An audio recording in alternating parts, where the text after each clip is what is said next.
नमस्कार, आप देख रहे हैं प्रथम स्वर। मैं राकेश रमन आपका स्वागत करता हूं। साथ ही आप सबों को हनुमान जयंती की ढेर सारी शुभकामनाएं देता हूं। यूं तो बहुत कुछ हो रहा है, लेकिन आज के वीडियो में मैं आपको दिखाना चाहूँगा एक छोटी सी झलक। और ये झलक है हनुमान जयंती की।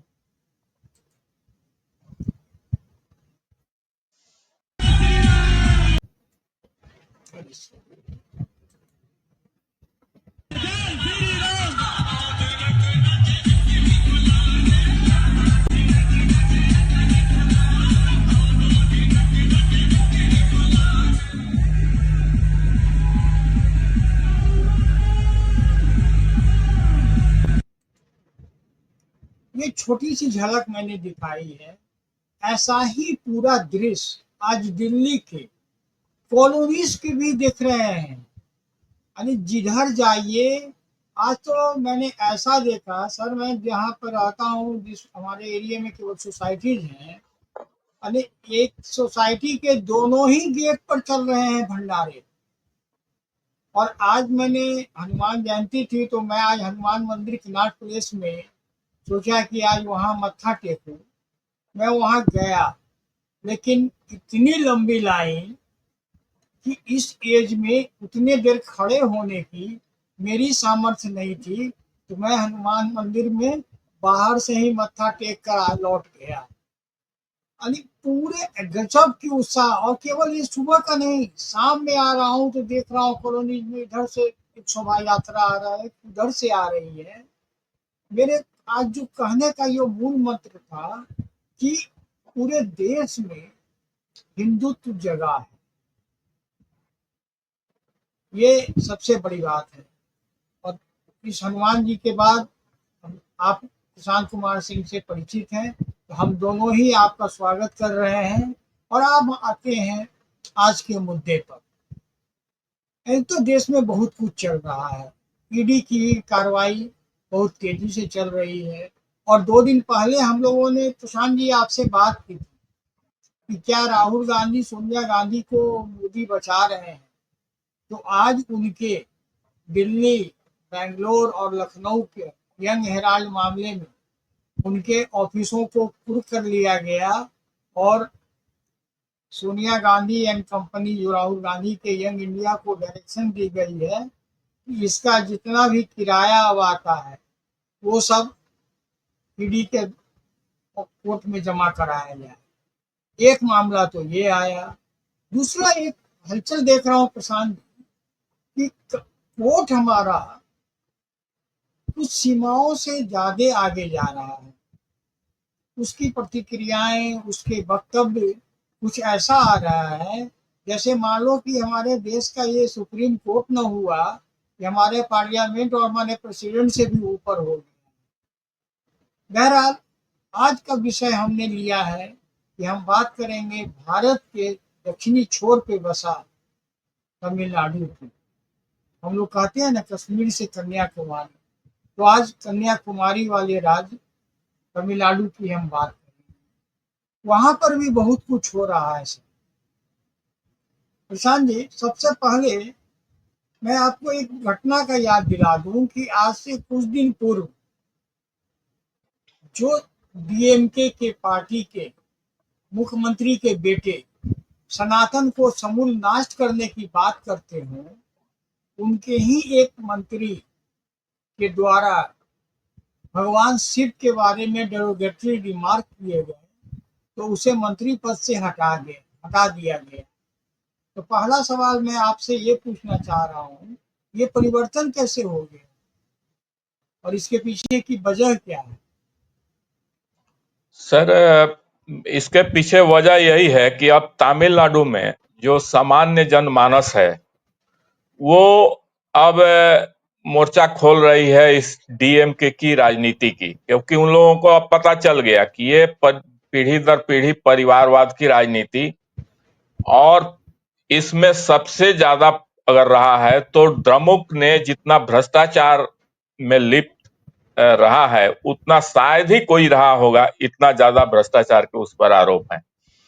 तो इन सब चीजों से लोगों को लग गया कि ये लोग जो हैं इस तरह की भावनाओं को भड़काकर और लोगों का वोट लेकर और सिर्फ अपना उल्लू सीधा करते हैं। एक चीज तो ये हो गई।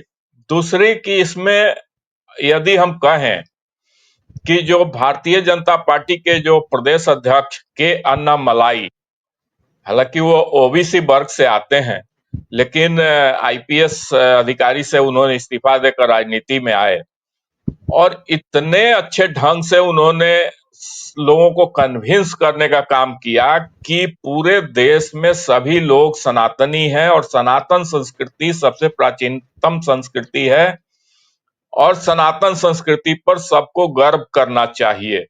इन सब चीजों को वो प्रत्यक्ष और अप्रत्यक्ष रूप से लोगों को समझाने में सफल रहे और इसका जो असर पड़ा है तो उससे बिलबिलाकर ये जो स्टालिन कंपनी, जिसने एक फॉरेनर का टाइटल ले लिया अपने माथे पर, शर्म भी नहीं आती है इन लोगों को, और उसमें वो दूसरे क्रिश्चियन मिशनरीज और अन्य जो भारत विरोधी एनजीओज हैं उनके साथ एक गठबंधन, नापाक गठबंधन करके और सनातन धर्म पर हमला किया कि ये डेंगू है, मलेरिया है, इसको इराडिकेट किया जाना बिल्कुल चाहिए वगैरह वगैरह। बिल्कुल बिल्कुल आपने सही लेकिन कहा, लेकिन सर आज हमारा बहस का मुद्दा वो नहीं है। उसमें चेंज आने का कारण जो मैं समझ पाया हूँ, जो सनातन के प्रति देश में एक अंगड़ाई सी हुई है, लोगों में जिस तरह से जागृति आई है, चाहे लोगों में अपने स्वाभिमान का भान हुआ है, चाहे अपने धर्म का बोध हुआ है, ये कह सकता हूँ कि कारण शायद उनको ये ऐसा फैसला लेना पड़ा हो। लेकिन आज हम लोग चर्चा करने बैठे हैं कि एनडीए की वहां पर एक मजबूत दावेदारी के रूप में सामने आई है। भाजपा जो कि अपने दम पर पिछले चुनाव में बढ़कर मत प्रतिशत 11% की पार्टी बन गई, और जबकि वहां सभी अलग अलग लड़े थे। एआईडीएमके जो एक लंबे समय तक वहां सत्ता में रही थी, लेकिन उस एआईडीएमके के कुछ टुकड़े हो गए थे। एक ई पल्लामा स्वामी, फिर ओ पल्ला स्वामी और दिनाकरन, ये सब अलग अलग, जयललिता के साथ तो सारे थे, लेकिन इनके हटने के बाद ओपीएस, ईपीएस, दिनाकरन, शशिकला, ये 4 टुकड़े में बट गए थे। लेकिन अमित शाह के दूरदर्शी नजरों ने सबको इकट्ठा किया कि अन्नामलई के लिए केंद्रीय राजनीति का रास्ता खोल दिया गया है कि अन्नामलई राष्ट्रीय नेतृत्व में आ रहे हैं, चाहे वो संगठन में आए, चाहे सरकार में आए। उनके जगह पर 2017 में एआईडीएमके छोड़कर वो आए थे बीजेपी में, नयनार नागेंद्रन। अब वो बन गए हैं बीजेपी के अध्यक्ष, और ई पल्लास्वामी ही लीडर होंगे तमिलनाडु बीजेपी के। मतलब यदि आप सत्ता में आती है एनडीए तो ई पल्लास्वामी ही मुख्यमंत्री होंगे, ये तय हो गया है।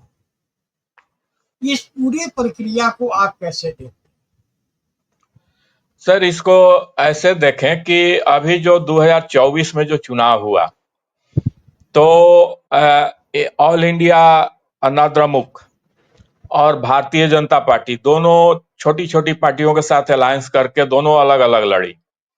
अब इसमें एआईएडीएमके का नेतृत्व एडापडी पलानीस्वामी यानी ई पलानीस्वामी कर रहे थे, जो पूर्व मुख्यमंत्री, और जो भाजपा का नेतृत्व अपना ये के अन्नामलाई कर रहे थे। और संयोग देखिए कि दोनों एक ही कम्युनिटी से आते हैं, दोनों पन्नियार जाति से आते हैं। पनियार नहीं है, वो है नागौड़ी, कुछ ऐसा है। दोनों लेकिन एक ही जाति से आते हैं। हाँ, एक ही जाति से हैं सर। तो ये चीज है, और दोनों का अपना क्लैश रहा है, तो ये सब चीजें हुई। लेकिन एक चीज तो इस पर गौर करने वाली बात है कि जो एआईएडीएमके को वोट मिला वो 20 पॉइंट समथिंग मिला, और जो भाजपा को वोट मिला वो 11 पॉइंट समथिंग मिला, यानी दोनों को अगर वोट मिला लें तो 32% वोट इन लोगों को मिला। और दोनों को अलग अलग लड़ने से कुछ वोट जो फ्लोटिंग वोट थे वो निराश होकर इधर उधर गए, उसका नुकसान भी इन लोगों को झेलना पड़ा। इस सब चीजों को जब बारीकी से अमित शाह जी ने अध्ययन किया तो उनको लगा कि अब यहाँ थोड़ा अलायंस की बात अगर सोची जाए, और यही बात उधर भी हुई। एआईएडीएमके का जो पलानीस्वामी है वो बार बार दिल्ली का दौरा लगाने लगे और बार बार अमित शाह और भाजपा के अन्य नेताओं से मिलने लगे। उनको भी यही बात लगा कि दोनों जब मिलकर लड़ेंगे तो 40+ % पर जा सकते हैं, यानी तमिलनाडु उनके हाथ में आएगा और बहुत कंफर्टेबली आएगा। ये चीज उन लोगों को लगा। इसके अलावा एक चीज और काम किया इसके पीछे कि जो लगातार के अन्नामलाई ने पूरे तमिलनाडु में दौरा किया, जनसभाएं की, उसमें जो अलख जगा। इसके अलावा प्रधानमंत्री नरेंद्र मोदी जी ने तमिल काशी संगम का जो कॉन्सेप्ट स्थापित किया, जो काशी में भी आयोजित हुए और तमिलनाडु में भी आयोजित हुए। इसके अलावा मोदी जी का लगातार वहां रामेश्वरम मंदिर में जाना, अमित शाह जी का वहां कोयम्बटूर में वहां आदि योगी के मंदिर में जो सदगुरु जी हैं उनके यहाँ जाना, और भी बहुत सारे धार्मिक कार्यक्रम करने। इसके अलावा कच्चा तीबू द्वीप का जो मामला है बहुत भावनात्मक मामला है तमिलनाडु के लोगों के लिए, और कांग्रेस ने उसको श्रीलंका को दे दिया था। उस पर जो मोदी जी का सकारात्मक रुख आया है कि हम उसके लिए कुछ प्रयास करेंगे।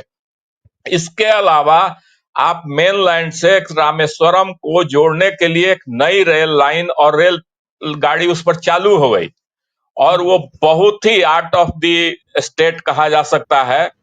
तो गजब का मतलब वो अच्छा सा पुल बना है। तो इन सब सारी चीजों का जो बेनिफिट है, इसके अलावा जो संसद भवन का नया उद्घाटन हुआ उसमें सेंगोल को जितना प्रतिष्ठा से वहां से लाया गया और स्थापित किया गया संसद भवन में, तो ये सारी चीजें जो लगा तो तमिल लोगों को लगा कि उन लोगों को फर्स्ट टाइम वर्ल्ड लेवल पर और वर्ल्ड लीडर नरेंद्र मोदी जी के द्वारा इतनी अच्छी तरह से किया जा रहा है, जिसका मतलब अद्भुत एक प्रभाव पड़ा है।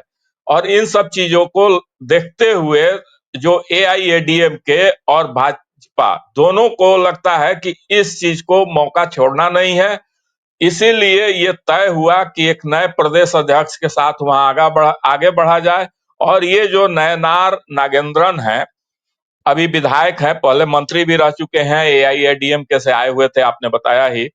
ये थेवर जाति से आते हैं और ये भी काफी प्रभावशाली वहां समाज है, समुदाय है, समाज में कम्युनिटी जी। है जी। तो ये जो चीजें हैं तो सब मिलाकर अब तो तय हो गया कि दोनों पार्टियां साथ साथ मिलकर लड़ेंगी। इसके अलावा एक चीज और हुई है कि वहां एक तलपति विजय जो एक्टर हैं, बहुत ही पॉपुलर एक्टर हैं, उन्होंने एक टीवी के पार्टी बनाया है। और उनकी उन वो शुरू में तो उन्होंने अनाउंस किया था कि वो द्रमुक के भ्रष्टाचार के खिलाफ और भाजपा की नीतियों के खिलाफ लड़ेंगे, लेकिन ऐसा लग रहा है कि वो भी इन लोगों से जुड़ने के लिए अब उत्सुक नजर आ रहे हैं।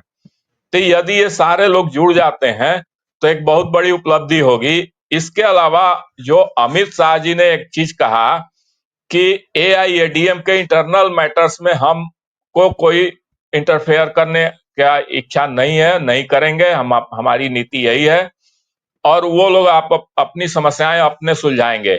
यानी जो पलानीस्वामी है उनका जो डिफरेंसेज है, ई पनीर सेल्वम वो भी पूर्व मुख्यमंत्री हैं, इसके अलावा एक दिनाकरन टीटीबी पार्टी है उनकी, वो लोग, तो उन लोगों के साथ भी लगता है कि वो लोग सुलह आपस में करना चाहते हैं और वो सब मिलजुल कर एक प्लेटफॉर्म पर आना चाहते हैं। तो ये सारी परिस्थितियां जो है तमिलनाडु में अब जो बन रही हैं वो कुछ मतलब चमत्कारिक रूप से परिवर्तनकारी साबित होंगी, इसमें कहीं कोई दो मत नहीं है। और इसके अलावा एक चीज और कह दें सर, कि जो डीएमके है उस पर दो चीज तो बहुत भयानक है। तमिलनाडु का लॉ एंड ऑर्डर वर्स्ट से वर्स्ट स्टेज में है, और तमिलनाडु में भ्रष्टाचार पीक पर है, सबसे भयानक स्थिति है भ्रष्टाचार की। और उसमें खास करके ये करुणानिधि का परिवार, ये जो एमके स्टालिन, उदयनिधि स्टालिन और तमाम इनके रिश्तेदार परिवार, ये सब लोग अकंठ डूबे हुए हैं भ्रष्टाचार में। इन सब चीजों का जो एक निगेटिव ये बना है, माहौल बना है तमिलनाडु में। जनता त्रस्त है, उनको विकल्प की जरूरत है और विकल्प मिलते ही वहां, और विकल्प तो अब सामने आ चुका है। जी जी, आपने बहुत सही एक्सप्लेन किया। आपने सही कहा कि एनडीए ने, इसलिए मैंने थंबनेल में दिया भी है कि एनडीए हुआ सशक्त, और ये और सशक्त होने की ओर बढ़ रहा है, जो आपकी बातों से भी लग रहा है। और डीएम के, मैंने भी आज चेन्नई में कुछ लोगों से बात की है, तो उन लोगों का डीएमके के बारे में जैसे चर्चा करो तो केवल करप्शन की बात और एंटी सनातनवाद उनके जो हैं, उनका कहना था, जिन व्यक्ति से मेरी बात हुई, कि इनके नामों पे आप मत जाइए, ऑल आर क्रिप्टोज, सब बदले हुए हैं अंदर से, ऊपर से बिल्कुल। कुछ और दिखते हैं, अंदर से कुछ और नजर आते हैं, जो अमिताभ के सुपरहिट गाने की लाइन है। तो यही हाल तमिलनाडु का हो रखा है। और मेरा कुछ पर्सनल एक्सपीरियंस है कि एक ही घर में दो परिवार रहता है, एक बहन मंदिर जाती है, एक बहन चर्च जाती है। ये मैंने खुद अपनी आंखों से देखा हुआ है। तो कन्वर्जन वहां जमकर हुआ है। और देखिए, कोई भी अपने मूड से हटता हटता मजबूरी में है, तो शायद उन लोगों को भी कुछ शक्ति मिलेगी। अब हम लोग थोड़ी डीएमके की बात शुरू किए थे, चूंकि सत्ता में वो है, कांग्रेस उसकी पार्टनर है सर। कौन सी कांग्रेस? जो कांग्रेस 1967 तक वहां पर रूल करती थी, आज वो एक, क्या कहा जाए, चिन्ना पार्टी, जो तमिल में चिन्ना मतलब छोटे कहा जाता है, एक छोटे पार्टी की भूमिका में तमिलनाडु में है। लेकिन they are part of INDI alliance, और INDI alliance all India basis पर जिस तरह से हिंदू के विरोध में, सनातन के विरोध में इनके तमाम लीडर काम करते हुए नजर आ रहे हैं, और हिंदू प्राइड के चीजों को अपमान करना, जैसे कि उत्तर प्रदेश के रामजीलाल सुमन ने किया था, तो आज आगरा में करनी सेना ने जो किया, जो जुलूस निकाला 3 लाख लोग, तो वो कोर्ट पहुंच गए भागे भागे। लेकिन इतने के बावजूद सपा के अध्यक्ष ने अपने उस सांसद को ये नहीं कहा कि तुम माफी मांग लो। तो ये जो चल रहा है, ये इंडी अलायंस है नहीं है, ये तो बात की बात है। हम दक्षिण की बात कर रहे थे। दक्षिण में बहुत सी चीजें जो देखी गई थी ना, वो रूढ़ीवादी क्या लगती थी। क्या आपको लगता है कि रूढ़ीवाद से कुछ ऊपर कुछ गया है तमिलनाडु? हाँ बिल्कुल, इन सब बातों से अब ऊपर उठ रहा है और अपने मूल को समझने के कोशिश कर रहा है तमिलनाडु। और निश्चित रूप से इस बार डीएमके को सबक मिलेगा, क्योंकि आप देखिए, आपने शुरू में ही बताया कि भगवान शिव के प्रति अपमानजनक बात बोलने के बाद उनको मंत्री पद छोड़ना पड़ा। और उसी करुणानिधि परिवार की जो कनी मोजी हैं, जो राज्यसभा सदस्य हैं, उन्होंने तुरंत उस पर आपत्ति जताई थी। इतना भय तो इस खानदान में, इस परिवार में व्याप्त हो गया है कि अब इससे ज्यादा अगर कुछ किए तो इसका एक प्रतिक्रिया होगी और उसको फिर झेलना मुश्किल हो जाएगा। राजनीतिक अस्तित्व बचाना मुश्किल हो सकता है आने वाले दिनों में। तो इन सब चीजों को लेकर जरूर इन लोगों को भय लगने लगा है।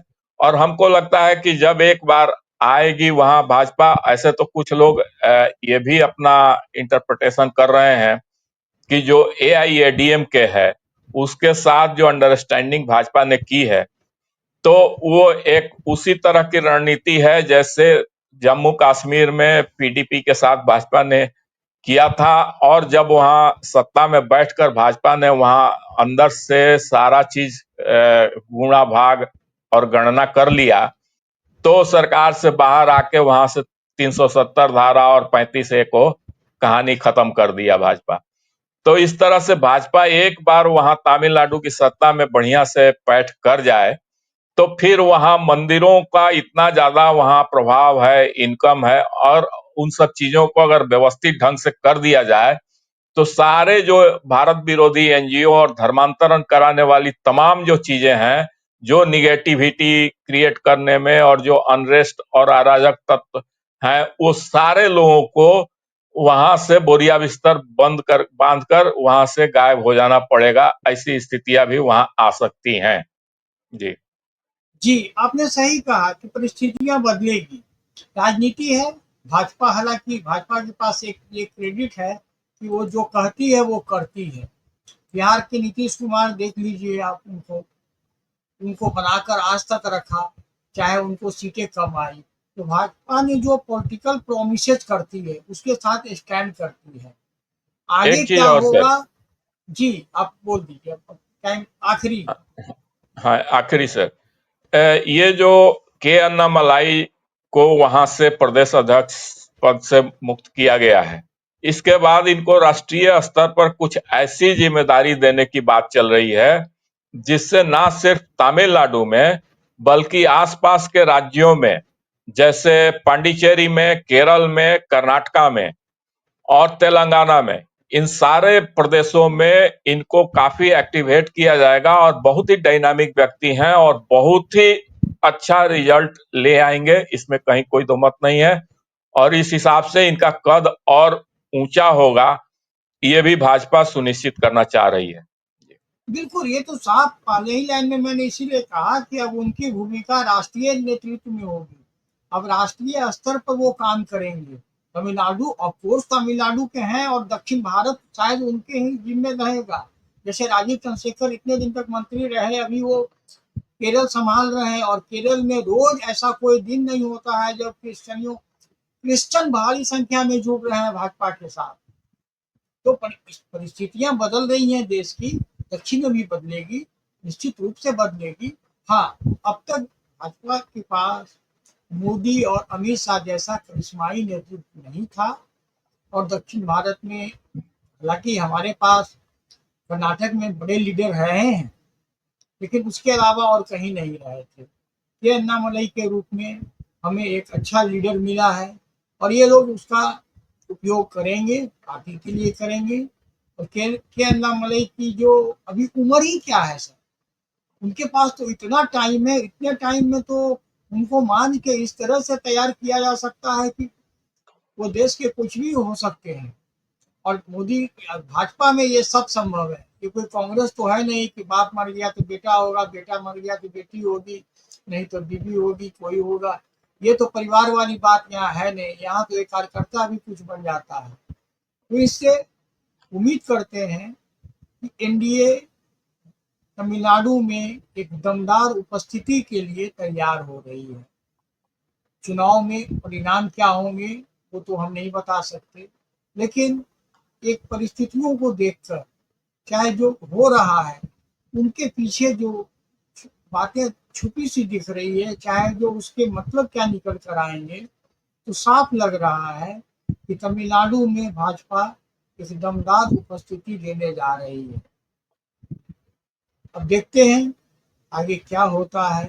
कल फिर हम जुड़ेंगे आपके साथ किसी अन्य मुद्दे पर, या कल रविवार है, हो सकता है कल बंगाल को लेकर, चूंकि बंगाल में जो अप्रिय घटनाएं घट रही है और वहां के मुख्यमंत्री जिस तरह से संवैधानिक स्थितियों को भी वो धक्का बता रही हैं, सुप्रीम कोर्ट तक को, वो क्या बोलूं, सुप्रीम कोर्ट ही समझे।